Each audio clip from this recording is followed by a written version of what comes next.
Spoiler alert, bail now if you haven't seen the film. Cindy and John fireside chat. Sorry, Cindy. Hi, Cindy. How are you? Hi, John. I'm good. How are you? Good. I've had no media training. Who knows what will happen? I've got my Ron Howard hat on. Okay. Beneath the Light, old logo. You're a psychiatrist by profession. I am. A doctor, Dr. Seng. Yes. How did you come to produce a movie? Wow. Because Cindy, I should pay this. She's modest, but she is a incredibly well-regarded, in-demand psychiatrist with the Cleveland Clinic, and one of the busiest women I know. And we wrote this story together, and then I said, hey, do you want to produce this? I said, sure. And how hard can it be? That's the famous line. Famous phrase. Which led you to produce the film, if I remember correctly. And she was just on the verge of retiring, and they were clawing at you to get you to not retire, and I was clawing at you to produce this movie. Go on. That's true. All of the above is true. I was practicing as a psychiatrist, and I was a new empty nester, and I needed things to do to stay busy. Yeah. I was watching one of my favorite shows on television. Oh, You. I was. This was the... Yeah. No, the show was called You. No. Oh. Burn Notice, actually, if you remember that show. Was Piper on that? Yeah, he was in one of the last seasons. He was the big bad guy of one of the last seasons. Okay. I loved the show, but we got to a point in the plot where I felt like I may have been able to give some input and make that better. Yeah. Again, because I understand so much about people and how people evolve and what certain kinds of people would do organically and what they wouldn't do organically. Yeah. So I looked at the major film schools in the United States, found out what books they were using in their curricula for screenwriting, bought them, read them, and started writing. And that's about the time I met you.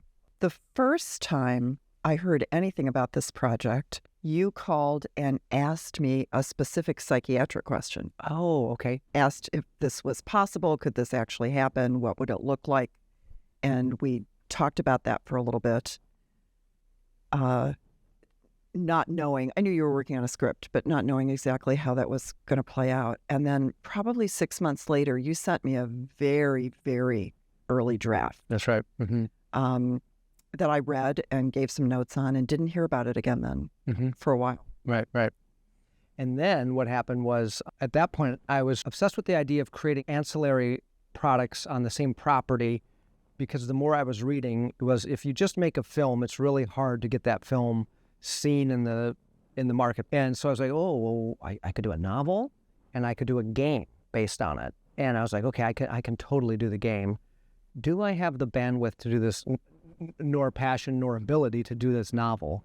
And so the first thing I said, hey, you had said, I'm thinking about writing a novel. That's exactly. Yeah. And I said, you don't say, would you be interested in writing a novel of Beneath the Light?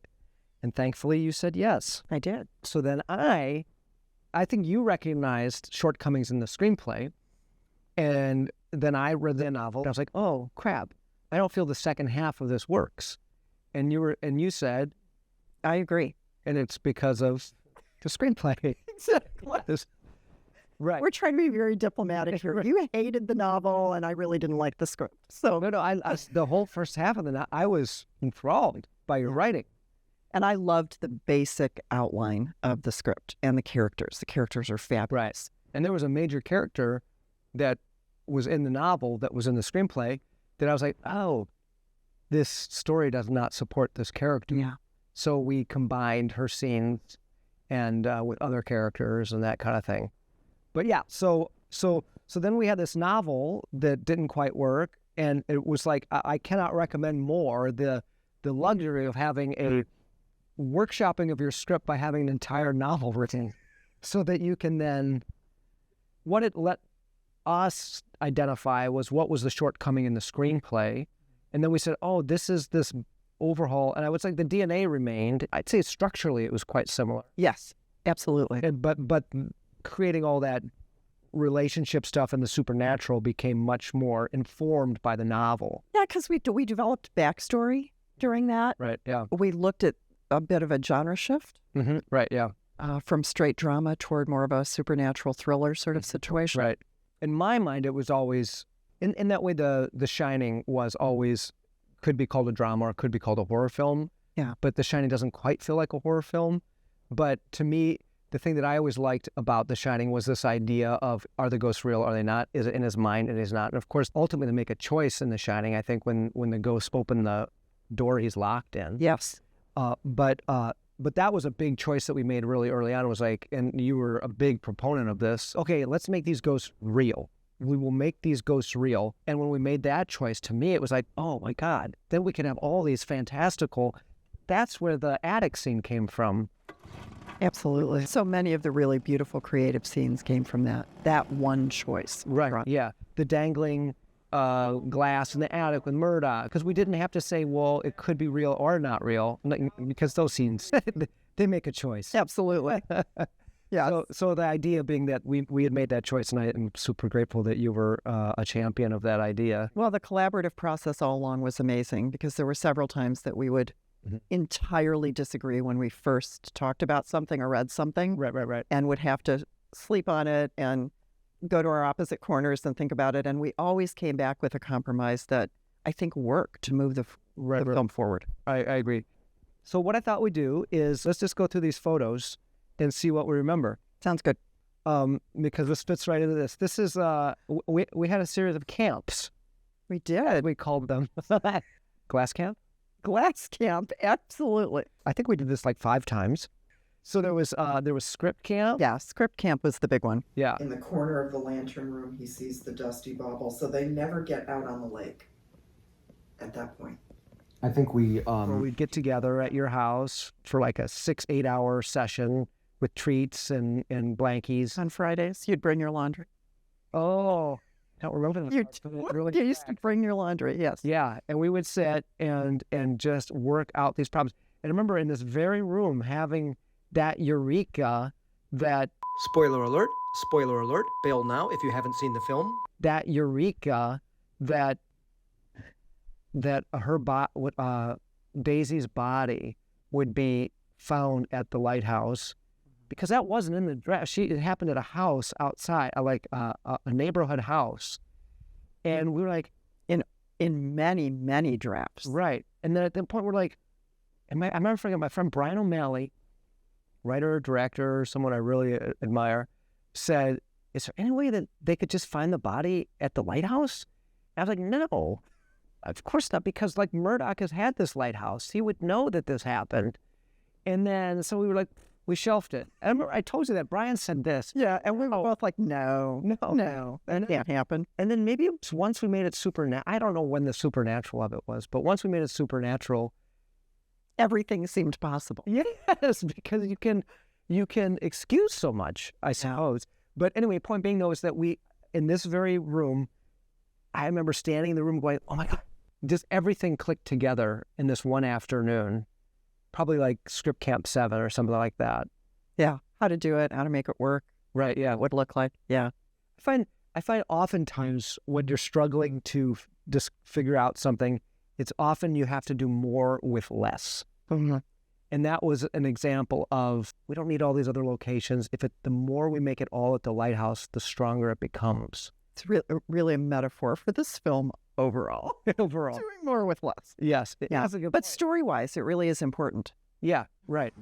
These old cool windows. What does this remind you of? This reminds me of walking into the area we decided to use as our sets. We don't have a soundstage, so we had to use things we could find organically in downtown Lorraine. So this will be the eating area.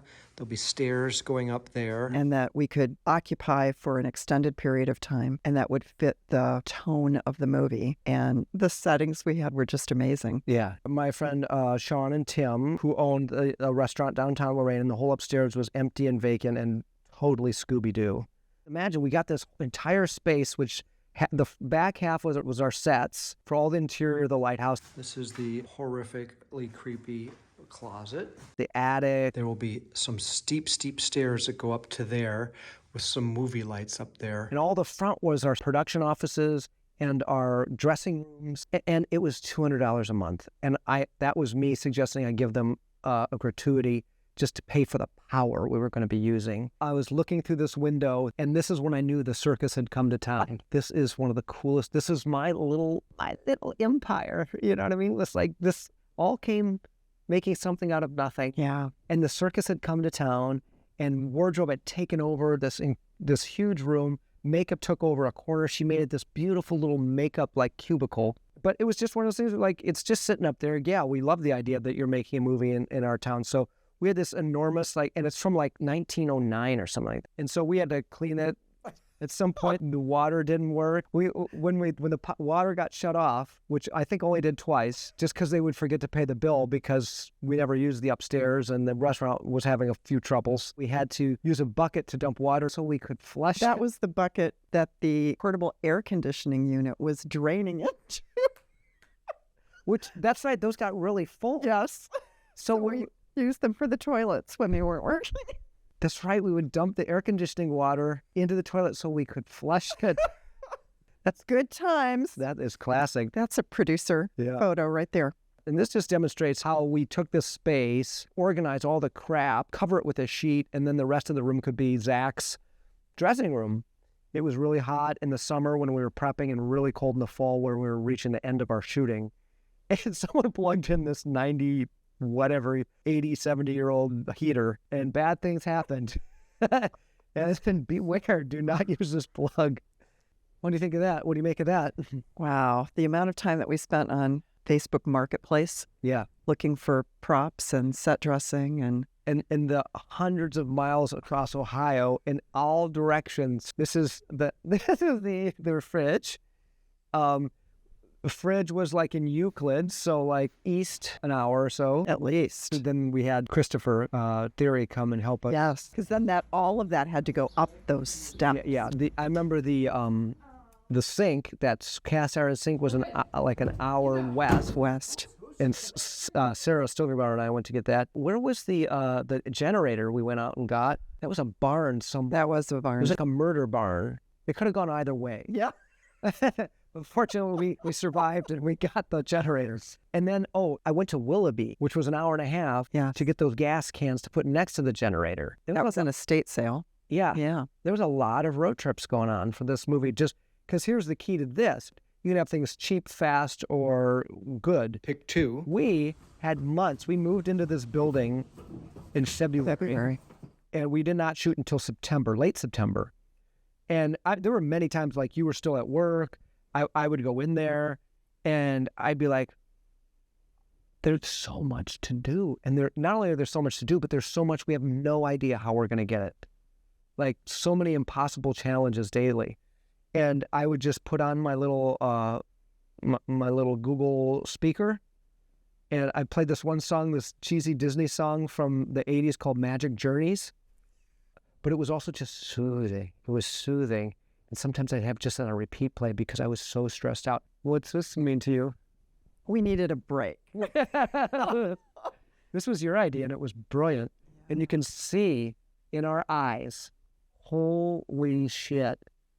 I remember we were so stressed out, but you had the inspired idea for us to take what you called a forest bath. And it was incredible. Like, It was so nice. to get back to nature. We just took this long, almost quiet walk. Like, I don't know that we said a lot, No, not we much. didn't talk much. And it was just the thing that we needed. Because filmmaking kind of divorces you from the real world. It does. It's like being at summer camp, but not necessarily in a good way. Right.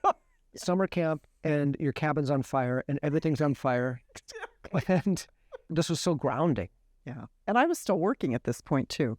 So I was seeing patients on Tuesday, Wednesday, Thursday, and then I would work on the film all those evenings, as well as Friday, Saturday, Sunday, Monday. Mhm. And I think this is deep when we were deep in the will they or won't they, waiting for SAG to approve. Oh my God, tell that story. It's a whole nother issue. So So this was in the middle of the SAG. If I can just preface this real quick.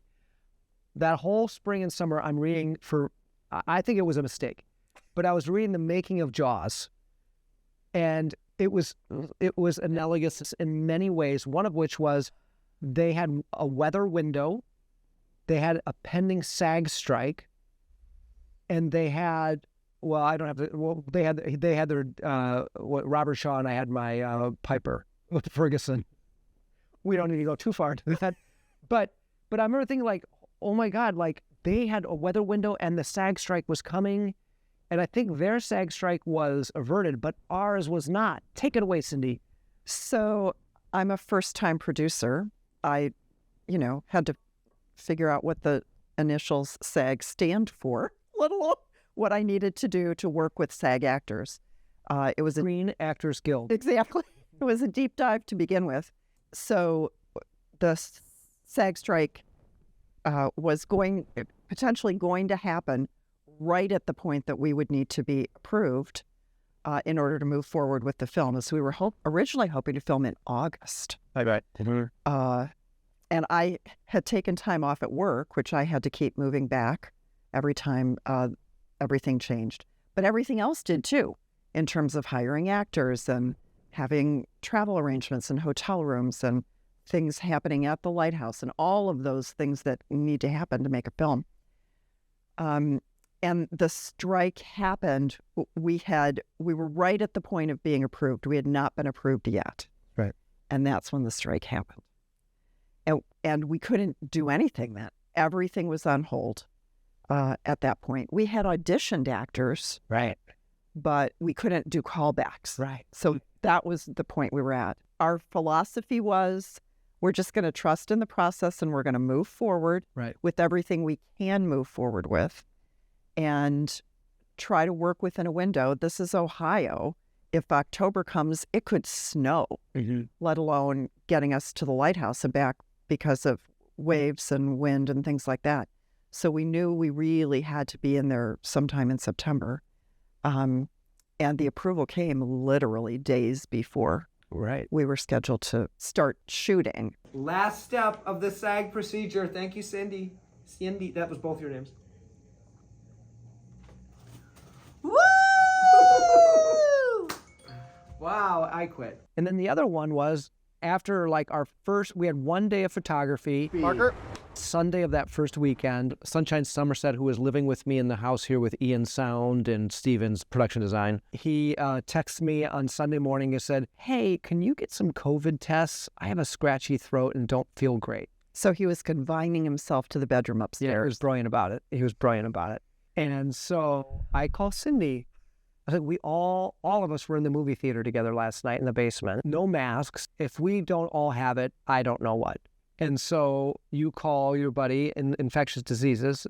Yeah, I have a good friend who used to be the chairman of infectious disease at the Cleveland Clinic and asked her what the current protocols were and how we should handle it. And she gave us wonderful advice that we want to follow. This photo is our FaceTime with him. He's upstairs. We're on that table there. We're masked. Oh, we're all masked at this point. And we make it. And so we say, okay, here's what you have to do. You have to stay home for 5 days. After 5 days, the symptoms should go away, and then you have to mask for another 5 days, but you can go back to work if you feel up to it. That's exactly what happened. So everyone kind of filled in that void, and we missed him terribly, but it was just one kind of thing. But the miracle of it was that none of us got COVID. Yeah. He was the only one. And Zach had been with you guys, so I actually tested him that morning too. That's right. We all had drinks that Friday. Yeah. So I went to the hotel, tested him, told him to stay put for a little bit. Yeah. And yeah. And it was also a testament to how good Sunshine was about. He took it very seriously. Because we would just come home and throw things at his door. Sunshine, throat spray. But poor Sunshine. Yeah, but that's just one of those things. A lot of things went wrong. Sideways. They really did. So we were in prep, completely stressed out. So much, I don't know if I told you that, I probably did, but somewhere around April, I woke up in the morning so convinced that there was no way we could surmount these insurmountables that I was like, I'm canceling the film. We have to cancel the film. There's no way we can do this. And I might have done some exercise, but I came down, I made my coffee, which became more and more and more important. And then I says to myself, you know what? You don't have to figure everything out today. You don't have to accomplish everything today. Just one foot in front of the other today. So I went down to the office. I probably like swept and vacuumed and mopped some more, did a couple things towards achieving that kitchen set. Yes. And I was like, great, I've done something today to move the needle forward. And so to that end, we knew that we could get this whole kitchen set together, and all those sets probably for under $5,000, like probably like $500,000 at least if you were to build on a studio level, that kind of thing. But we had 8 months. So like, oh, I remember like, was it the stove? There was one, some of those appliances were like forever they took to find. They were. It was late in the game. Yeah, I was like, I really The want... generator, because we wanted just the right look for that generator. Right. And we looked at a lot of them before we made a decision. Right, yeah. Because I remember and just thinking like, God, I can't wait till this like stove gets in here so I can start to see the whole ring. And what was crazy was we needed a clawfoot tub and had no idea how we were going to get it or how we were going to get it up those stairs. They weigh so much. Monica was great. She runs the Cleveland Prop Shop, and I've known her for, 25 years. We went to China together on a documentary she was directing, but she was really important in getting so much of these props for our set decoration. And what was great is I called her and said, hey, would you be interested in working on this film? And she goes, yeah, you know what? Totally coincidentally, she goes, oh yeah, do you need a clawfoot tub? I'm like, what? And she was like, yeah, I have a fiberglass one. Super light, it looks real. And that's when it was like, okay, this is meant to be. She and Steven Sirocco, the production designer and set decorator, were just a dynamic duo, making all the cement bags, the moldy sandwiches, and Colin Leutenegger was very tight with those two as well. And those beds. Okay, it's sometime in May 10th. I am listening to some John Barry and got some of my tools. I'm in the kitchen area and I am building the beds. Got the metal work done by a friend, and then I'm doing the wood now. Those beds were bespoke, made because we couldn't use real beds because the room wasn't wide enough. And I really wanted those bent metal things, so we found a generous metal worker in town, Ed Ferraro, who made those beds by just bending those electrical conduit pipes that we bought at Lowe's, and he welded them together to make those beds. And the stairs, he did those stairs for like Looked great. under like $800, Yeah. which was like the most generous thing. And Vanessa Knipper, one of our executive producers, her dad built the wooden stairs, built the treads for those stairs, and collaborated with Ed, built all the shutters that we could put on the lighthouse to Scooby-Doo it. Brandon was one of our angels of the film too. He's a contractor, and all of these, like he built that bathroom set for us. Big Lorraine supporter. In addition to being very fun, he's very good at making things work. Yes. Using a proper kitchen, agreed. It looks great. Point being is that's labor that would have set us back Absolutely. thousands and thousands and thousands of dollars. And luckily, Ohio is full of old barns on old farm properties Right. where a lot of these props and set dressing could be found That's right. for inexpensive. Yeah, exactly. Yeah, exactly. Like that refrigerator was $90, and it's such a tone setter for that kitchen. But I see that window back there, and that's just one of the many things on the checklist. Is like that window was broken when we got the space. The space had drop ceiling, We're gonna get rid of the drop ceiling. and Chris and Vanessa helped with that. And then we eventually painted these windowsills with the same color palette of the lighthouse, so that it felt like it was the interior lighthouse. The reason we had this set interior was we quickly realized on our scouts to the lighthouse that, holy crap, it is treacherous to get out here. With just a kick up in the wind, and it becomes so difficult to safely dock. Like, we can't make a schedule and expect the lightest amount of wind to cooperate so that we can reliably get out there and film. So we're like, okay, well, very early we're like, okay, we need to film the interiors, not at the lighthouse. It's Lake Erie, Yeah. and things happen on Lake Erie, sometimes quickly. We went out to shoot the boat scene between Jacob and Murdoch, where he shows him the book and stuff. On the water. On the water. And we were out on the water to shoot that, and absolute deluge downpour. Just one of the lowest moments of the film, just frantically putting tarps over the camera, and just there was nothing. Half of us couldn't find any protection, just deluged. So we lost over a half day that day. Yeah. And it took us days and days and days and days to catch up. The case in point, this is the day we went out to film the boat, and the engine died. And Oh, I forgot about that. yeah, Yeah. and we're like, oh, so we ended up towing it from the other boat. And it was just one of those things, just one after the other, right? It's just, oh, the boat died on the day that we're finally going to film it. Turns out it might have sunk, too, because they left some bilge open is what happened. So we got that going for us. It didn't sink. Oh, and of course, on our first day of filming, We were having a good day schedule-wise, and meaning keeping up on schedule, and I just had these 3 night shots I wanted to get, that I can't remember who it was. I think it was the captain. He's like, everyone, pack up, we're leaving now. And I'm like, what? And we look, and the swells, which you can see in this video, were 5 feet. It would drop, maybe even more. It would drop down and then rise up. But this video aptly says proximity. So all the equipment that we could got shoved into the lighthouse. We ran down and we took 2 trips. Everyone at great peril, literal great peril, got onto this boat. And it sounded like either the boat or the dock was going to get ripped apart. Yeah. And just these thick ropes making these groaning, ripping sounds. But the captain always looked calm. So I was a little reassured by that. But then I'm like, well, astronauts always sound calm too, and they're about to die. Exactly. So we're pulling away, and I have this thought. I was like, wait a second. Could I die right now? Is this how I go? And once we got a little more out at sea, you realize, okay.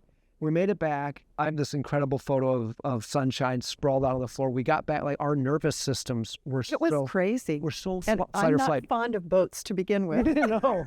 But this Yeah. is a core example of how Yeah. tenuous it was to film out there. We left that Friday. We left the equipment that we needed to make the movie. We left behind the camera, the key lights. And I remember waking up Saturday morning thinking, A, yay, it's the weekend, but B, oh, how are we going to get our equipment back? What are we filming Monday? How can we film Monday? And a plan was created, and I think some heroic crew members went out on a boat Monday morning early, like an hour and a half early or something, and retrieved it. Oh, I forgot about this. So then we had to make the models of the little lighthouses. This is a fun story. All these little props that you have to make, and you have no money, and like, hey, can you make this? Hey, can you come over? So my friend Carlos Gonzalez is a brilliant model maker and a brilliant painter of models. I said, Carlos, we need a little model of the lighthouse. I found this one on eBay that I love. It's the perfect size. It's of our lighthouse. This manufacturer does not make them anymore. It is literally the only one on the internet I have found anywhere. Say, great, what we'll do is we'll make a mold and we'll reproduce it in resin, because you always have to have multiple props. We meet up at his house. I bring this one-of-a-kind thing. We're going to make this mold, which is generally out of squishy silicone. He pours it in, and we're holding it, and he goes, wait a second, it's getting hot. Why is it getting hot? Silicone doesn't get hot. Oh, shit, this is resin. Please hold. Oh, you still have it. That's the lighthouse, never to be seen again. This is Carlos realizing his mistake. That's his expression of like, what have I done? He's like, okay, it's gone. So he's given me permission to retell this story. But this is an example of the I don't know that I've ever seen this. You could kill someone with that. Yes, you could. It's in there. It's entombed. But to his redemption, his wife Helena, they drove to Michigan and to Southern Ohio to pick up other ones of these. I mean, obviously they did a wonderful job because Carlos ended up making all the ones on camera. Interestingly, the one that we did find, it was in the gift shop at the lighthouse itself. And we're like, oh my God, that one would be perfect. And then here's Jenny. We were so lucky. We got an amazing scenic painter. It was a total get. Jenny Hitmer-Shankland. This was the splat wall, as we called it. And what was amazing about this is that not only is she painting this white to make it look like calcification, but she's doing these wet, was it varnish? Varnish, Yeah. which dries and always looks wet. So that was a kind of expertise that was just a delight. There we are out at the lighthouse. So we had a finite budget, and Jenny was incredibly generous. She gave us more than we paid her for, but you had to be calculated about how you spent that money. So we were already using her a lot. I'd keep handing her things. Can you make this look old? Can you make this look old? We got to the lighthouse. We're like, okay, we have 6 hours at this lighthouse. So I had to think of the shots. Where is it going to be smart to add those key little schmutzies? And so thankfully, Colin Luteniger, one of our blessed college interns, he had an art background. And after like 5 minutes of training, he was all over it. So he did a lot of the rusting And she did a lot of that, like that heavy lifting. There's this great picture like behind me and you of that wall that Jenny did. Yeah, that's beautiful. Probably only a quarter of the surfaces got that treatment. And then we also knew that we could fill in the gaps with CG, with Yes. the effects, you know what I mean? So that was another thing that we were faking. Is anyone going to believe that this is a derelict lighthouse? And so we're like, oh, scaffolding and shitty tarps and some sawhorses will probably go a long way. Were you nervous about that? Like, I was nervous about that. Yeah. And we did talk a good deal about how are we going to make this look horrible because it looks so beautiful to begin with. right. But the debris scattered around made a big difference. Right, because it just felt unkempt. Yeah. Troy Somerset does visual effects and high-end visual effects. All the drone shots, all the wide shots of the lighthouse that have this kind of effect on it are just he sells it perfectly. This is, we decided in the attic with the glass, there was this bare spot where the glass wasn't. So we did a green screen shot of pulling back. And the VFX artist, Troy Somerset, put it in seamlessly. To this day, I never think about it. It looks so, would you agree? I would agree. Yeah. It looks so real. And I love that it's jerry-rigged to a wheelchair. To the wheelchair. The same wheelchair that we did the dolly shot. Yeah. You know, is that. Sandy got that at the Goodwill for $8. Good one, Sandy.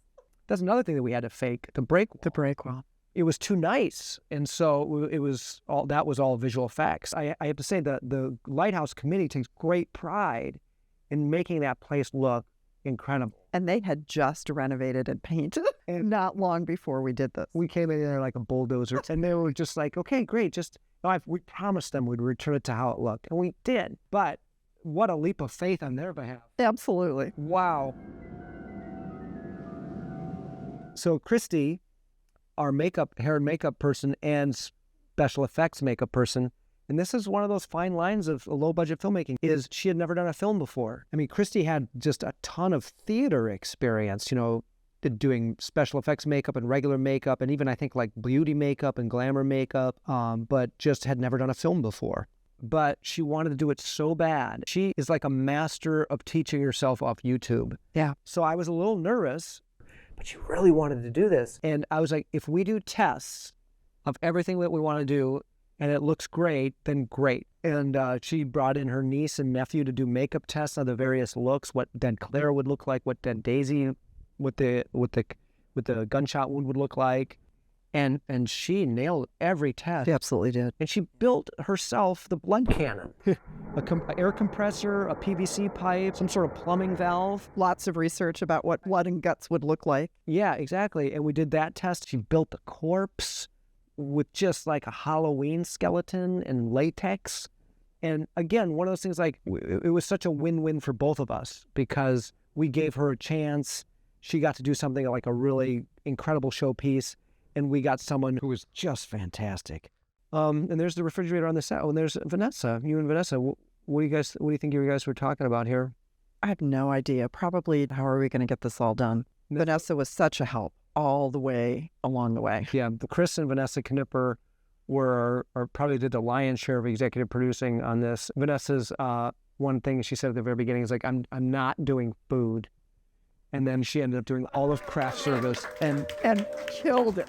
The special shout out I have to give is to Vanessa for probably the best craft service that has ever existed on a low budget ever. Killed it. It was like a smorgasbord every day. And out of her own pocket a lot of times too. Yeah. To me, like the whole challenge of this movie, and probably every movie, but even a lot so this, there was so much faking because we had no money.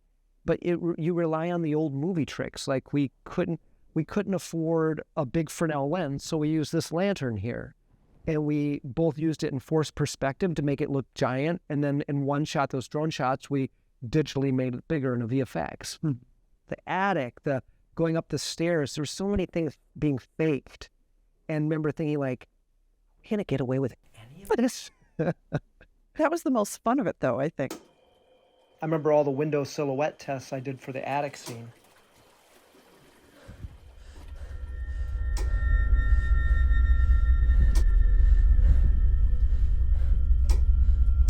No, get out! We probably auditioned 12 lanterns. Right. And went through a lot of testing to see which one was going to look the best. Right. We looked at how much it would cost to have one fabricated. We 3D printed. spent a whole lot of time deciding what to do to make that lantern look reasonable. The Lorraine Port Authority has the actual lamp, which was removed after the lighthouse was decommissioned, and it's giant. And we're like, how much insurance would it cost for you to let us take that and put it back up there? And they're like, none. I'm like, okay. Yeah. But it worked out magnificently. Yeah. And I think all the fakes turned out magnificently. Oh my God. The other one was the Zach looking in the mirror in the bathroom. We're like, how are we going to do this? We tested green screen behind him. And I remember at one point we're like, well, why don't we just take the mirror in the bedroom and do it there? And now lean to your right. And there she is in the thing. Oh, that's cool. And then not only are you dealing with it being backwards in the mirror, but you're faking another room. And then you have the line, the 180 line, and then you have the 180 line in a mirror, which is backwards. And then you have to remember how it looked on lit-wise there.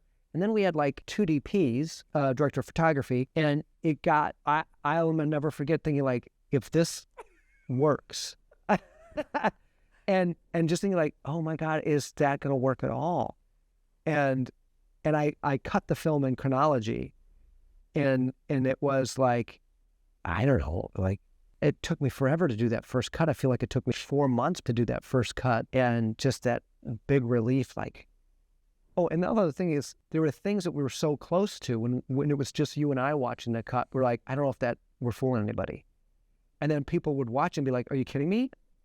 Like remember at first we were concerned the light wasn't enough. Yes. The effect of the refracted dancing lights. And we had this whole plan to augment it and CG. Or when he picks the marble up and like, no, I can't be a marble. It has to be a piece of beach glass. How much to digitally change this to a piece of beach glass? A lot. And then the more we showed it to people, like, Nobody notices. no one noticed it. I showed the film to Mike Blasco. He says to me afterwards, he goes, the dancing lights were perfection. He said that worked perfectly. And I was like, didn't even ask him. And he just was, it served the story perfectly for him. Yeah. And I was like, oh, was such a relief because you're really going out on a limb. And I discount the fact that I've been doing this for 25 years, you know what I mean? Even more since I was a kid. But what was your experience with watching the film, how you first saw it, like the marble, the glass, and then when we started to see it with audiences? Because there were things that we were like, oh, we have to change this. And then by the end, we're like, yeah, that actually works. So the whole process was new to me. All right. So there were a lot of things that I learned along the way and was really surprised about along the way. And when you had the first completed cut of the film done, I enjoyed it. I thought it was amazing. It was very satisfying. But there were a lot of things that I thought, oh my goodness, that I know that's different or not the way I would have liked it to be or whatever. I know that's fake. I know that's movie magic. Everybody else is going to know too. And then when other people would watch it and not see that at all, right, but see the overall effect, the brilliance of the actors, the beautiful sets, the production quality just of the lighthouse itself is so phenomenal. That was gratifying. Then, but I had no idea what would happen when Foley was added and when the score was added.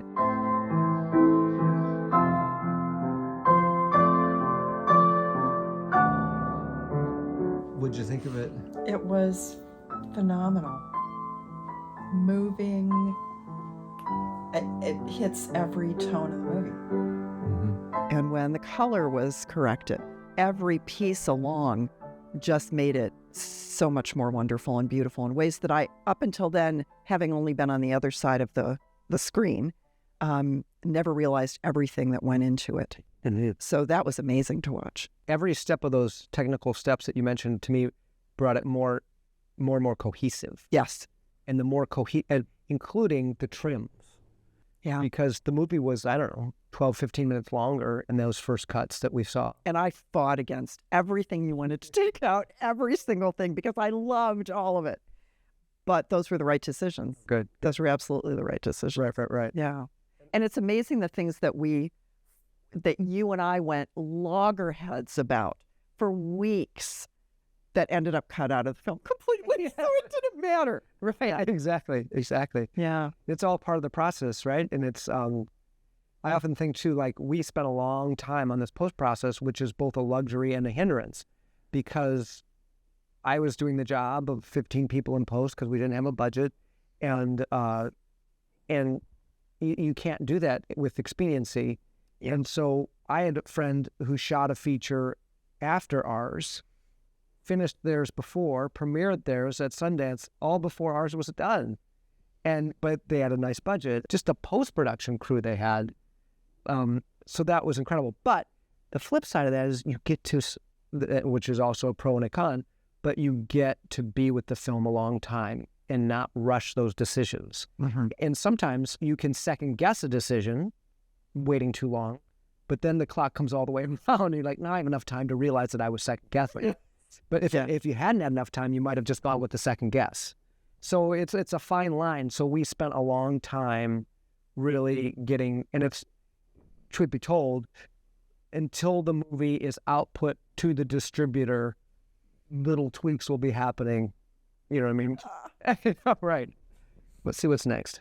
But maybe you have a few words to say about... So, so the sea glass of it was interesting. It was not in the original concept. Well, that's right. There was just some prismatic glass. It wasn't sea glass, right? Oh, one of my favorite films is Blue by Krzysztof Kieslowski. I never forgot how he made visual her pain, Juliette Binoche, with these blue crystals that dangled and made refractions. That made a really lasting impression, so I guess I kind of stole from that because I just wanted a cinematic, visuals are cinematic, so let's create this memory, the visualization of the memory as these dancing, prismatic flares of light. Yeah. So that's all they were. And we knew that would be useful in terms of helping to define past and present and memory and flashback and those kinds of things as well. But living on Lake Erie, one of our pastimes for many, many of us is collecting beach glass. Right. And the idea that that could be part of the theme as well, to tie it to the lake and Lake Erie and Lorraine, became really important. Yeah, it was a brilliant idea. That was your idea. I love beach glass. So the idea that someone who was involved or lived at the lighthouse might be collecting beach glass, right, and making fun things. We just made tons and tons of these. They were tedious to make. It was a learning curve too. Yeah. How exactly are we going to make these? Yeah. How did you find Christine? I think Christine had contacted Steve Campanella, and Steve passed her name on to us because we looked at several wardrobe people. We almost hired one, in fact. And then Christine walked in and had a lot of experience in Hollywood, working on sets, in wardrobe, in costume department. She wanted to do this because she wanted to be the costume designer. And so she was willing to take a big cut. She even put her own money into a lot of this too, and in exchange for this opportunity, but also I think it was an associate producer credit or... Yes, associate producer. Yeah, and we were thrilled to do it because she was so professional, so experienced, and so beyond the competency that I thought we could afford. Yeah.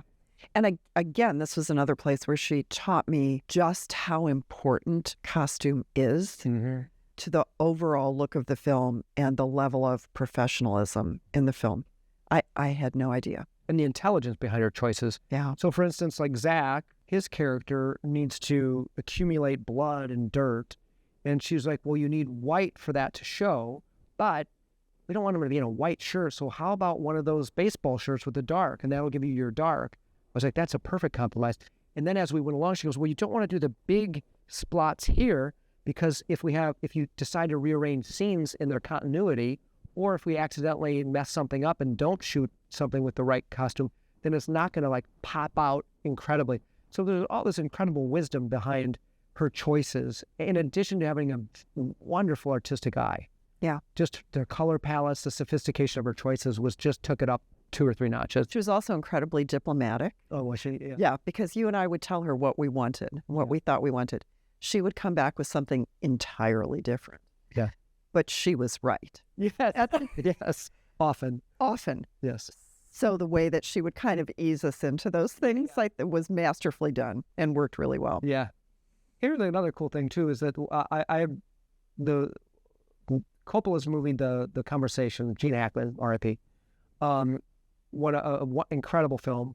And one of the things that always stuck with me, which was the Coppola said, he goes, he made it between Godfather 1 and 2. He agreed to do 2 if they let him do the conversation. And it was done very quickly. And he's like, you know what? I'm sick of wardrobe changes. He goes, no one is going to notice. So he made a law. Gene Hackman, if not others too, but Gene Hackman will never change his clothes in this movie. And it fits his character. And I had my eureka. It's like, we're filming this movie. We ended up shooting it in 16 and a half days because we were supposed to shoot it for 18 days and got weathered out and all this kind of stuff. But you're going so fast all the time that it's so easy to make continuity problems. It's so easy to take too much time. Like, if there's 7 days in the story, are there going to be 7 different outfits for every character, that's in those? And I was like, I'm going to pull a Coppola conversation here. And I was like, these 3 main characters are never changing their clothes. And it made story sense. Murdoch is depressed. He's down on his luck. He doesn't care. He's living in an RV. Fine. For a week, he can wear the same clothes. Zach, obviously, give me a break. I mean, he's out there. He's losing his mind. And thirdly, for Olivia, that's her uniform. So she maybe she has a dozen of those T-shirts, right? And boy, did it save our butt in terms of time. Yes. Because there were errors too. And even some of those, in the speed that you go with, it's the fog of war. And there were times when he had the wrong shirt on, but you would have to really see it the 3rd or 4th time. And they're like, oh, he didn't get that stain yet. Yeah. But she was smart enough not to put it in a conspicuous place. It's there enough to create the vibe and stuff like that. So that's the technique we used for costumes on this. Yeah. By the way, we're supposed to call them costumes, not wardrobe. They don't like wardrobe. Oh, case in point. Did I say wardrobe? No, it was me. I always say it. Because for 20 years in Hollywood, that's all we called it. Okay. I know costume. Was that? I only know costume. Perfect. So, meanwhile, what we got here was that this was her first presentation to us. It was delightful. Just the amount of detail, right? What do you remember about that? that very thing that, oh, this really is a whole thing. Yeah. And she knows what she's doing. And this is going to make the film so much better in its own way. She made that brilliant choice of the colors for Piper's eyes. And also, too, I love, too, that she understood that Zach was sexy and should be sexy. We were talking about the time when he's shirtless. She goes, yeah, you want these. She chose very specific boxers. I mean, you want a little to show. She goes, that'll look sexy when it's showing just a little bit. And just like all these choices that were story choices, deep story choices, which I really appreciated about it. Yeah. Yeah, she understood. Which, of course, Actors. Yeah. And I bring that up to say, obviously, that's what this job is for, and they should do. But it was beyond our budget. Right. Yeah. So Exactly. we love you and thank you. Okay. What do you think of this? I don't know what to make of that. These are all the wish list boxes that we got. Yeah. So we made a website. So this is part of the reason that this was possible was we reached out to the community. We made LorraineMovie.com, which is our home where we film, Lorraine Movie. I know we posted a lot on social media. I can't remember if it was in the newspaper at that early point. The first interview was you and the mayor. Oh, the video. Yeah. That's right. The mayor interviewed me on his live broadcast on Facebook. But anyway, we put out an APB to the public, and we said we have this wish list, and you could go on our website, and it would be, here's how you can support. You could make a donation of money or props or furniture, sponsor a ghost or a stunt. And then thirdly, you could buy things off our Amazon wish list, just essential things that we needed, like paper towels or snacks, these kind of things. These boxes would come, and I would just keep piling them up in this room right here and would just look for the note from the buyer that would say congratulations. And I had this stack that thick and all to type into the credits. I wanted to keep them all. But boy. Yeah. So two of the big desperate things we needed was toilet paper and paper towels. Because in addition to just all the bathrooms that needed those things, but the blood that's used in the movie. Yes. Like paper towels and the paint. And we got so many paper towels that I lived off of the remainder of the paper towels for a year. When they finally ran out after the year, I went to the store. I was like, oh my God, this is how much paper towels cost? It was amazing. The friend and family and just local Lorraine support. Right. Hello, who's there?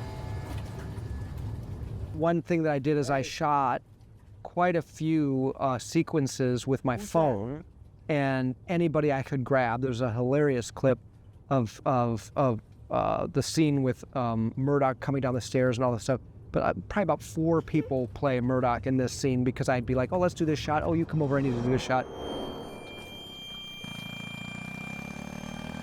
Monica's props, I was like, hey, Monica, can you be Claire for a moment? She goes, well, I'm stirring this glue and I can't stop. So I go, okay, just bring it.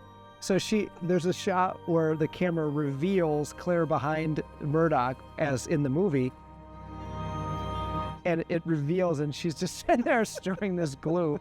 So there was this constant attempt, the luxury of workshopping and storyboarding all those sequences with my phone before.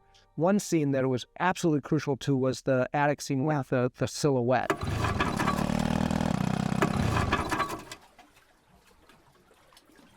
Because that was so complex a thing to shoot, because you had to shoot it with her, without her. Zach had to freeze. You had to put her in or take her out. There was just so much coverage to that scene. It was such a puzzle, and there's never enough time. I think the first time it showed up on the schedule, it was like an hour and a half. And I was like, we can't shoot this sequence in an hour and a half. And so we ended up going back to it 3 times by design. Like, okay, we can shoot at this scene for an hour and a half, but then we have to go shoot this stunt because the stunt guy's going to be here. Or then we're going to go do this, and then we got to do that. Then we're back. And then so for 3 different days, we came back to that scene. The last being, I was like, I just need this push in with the wheelchair of him at the door. Because we were back and forth on that set so often, that having that storyboard on my phone, I remember we were just huddled over it watching, okay, do we have this shot? Do we have this shot? Scrubbing back and forth on it. And boy, that was a lifeline. And that was a scene where the window broke. Yeah. Yeah. And that was Zach just being the committed actor that he is. He really wanted out of that door, and he applied a little too much pressure. Zach, are you okay? Yeah, I'm fine. Unfortunately, he was wearing that hoodie. Yeah. And that's because I'm so sorry. the stunt people, when the stunt man goes down the stairs, if he's not wearing something like that, they couldn't hide the padding. And I actually love the moment in the movie where he puts it on, because It's perfect. yeah, it makes sense to where he is. But anyway, so fortunately he was wearing that hoodie when he pushed on that glass, and he smashed that glass, and it shut everything down. We're like, oh my Lord. But it ends up in the movie, and it's just like a really cool moment of desperation. Little happy accident. Little happy accident, yeah. That was an interesting day too. Oh, yes. Oh, yes. Yes. So we thought we had 2 remaining days at the lighthouse at this point. The weather was not going to be favorable. At lunchtime, I went to John and said, hey, we need to shoot the finale tonight. Right, right. Oh, my God. And it's calling people and say, hey, remember that thing we're doing tomorrow? We need to do it in like 4 hours. 4 hours. That meant that I needed to get the drone and the drone operator there. We needed to get the police boats there. We needed to have extras and the extra boat all available that night, which we had not planned for.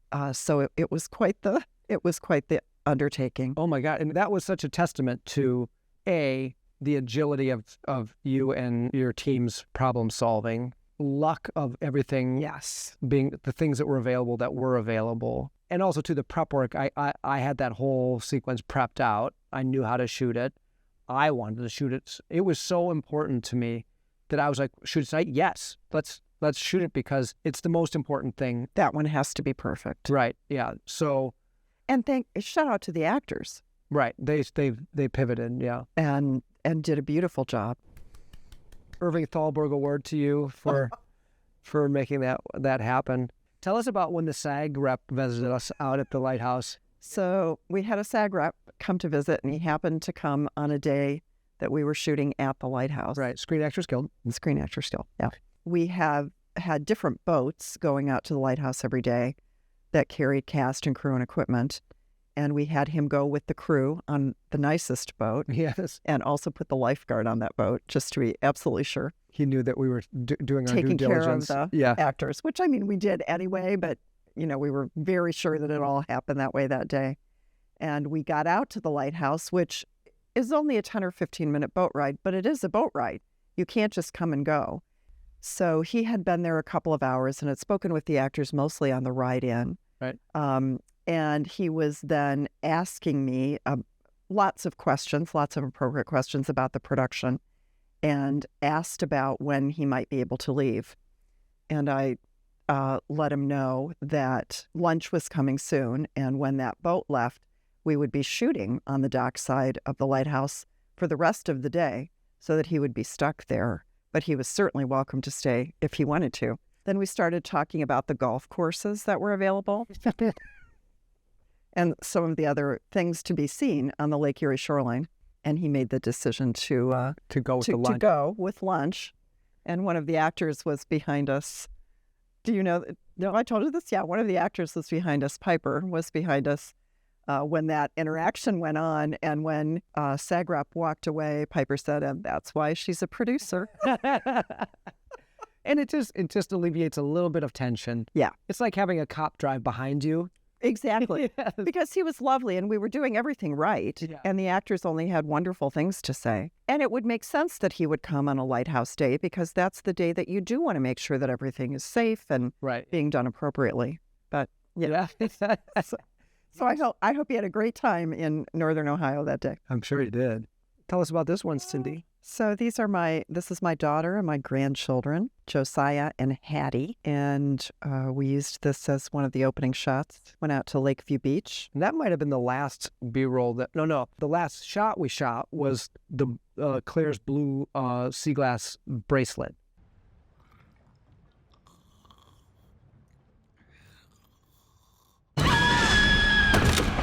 There's a close-up of the falling, like Mitch and I, when I have a photo of us, Mitch and I went out back to the set. And that's the other cool thing is like that everything up there is just still sitting there. So we could go there whenever we needed to. And we got the shot of the bracelet landing, and that was the final shot. I remember there was a day, the movie was not done yet, when I was in the production office alone, and you came in and sat down next to me and said, "But well, we're almost done." I said, "Yep, we are." He said, "So have you started to think about the next one yet?" I'm pretty sure I was being sadistically facetious. And I said, "No, number one. Number two, I'm not even entirely sure I want to speak to you again." Yes, I We're remember done with this. Yeah, remember that line. Oh, which reminds me, there's a great photo. We were on the kitchen bedroom set, and we had just wrapped that set. And that set had been part of our lives for 10, 11 months. Like meticulously going all over Ohio to find the parts for it, filming those scenes. And I said, let's take a picture. We've just wrapped this set. And it was unexpectedly emotional. Do you remember that? I do remember that. Yeah. The last day on each set was really poignant because we did spend so much time. The buildup was so long. Right. Yeah. And the finish line seemed so unattainable, or at least so far off. And it's the actual use of it is so fast. Yep. Over in an instant. Yeah. And then, of course, we had to go back out to the lighthouse before it got cold. So we wrapped in October 14th. Never forget that date. So by the end of October, we're out at the lighthouse repainting it, swapping out the shutters, which weigh 150 to 200 pounds, depending on which ones they are. And it was such hard work, but we had to do it before the winter came. So Vanessa was like the painting queen. She did all the railings. I'm up here, we're hanging shutters up, and it was tough. And we had to do two coats, so we painted it all white, and then all that crap we put on it was starting to shine through. Yeah. And I was like, oh no. So we like, well, let's let it dry. Let's let it really dry. And then we'll come back in 2 or 3 days. And we came back and it covered beautifully. It was fine. Yeah. But yeah, that was... You did an enormous amount of work. Yep. Yeah, likewise.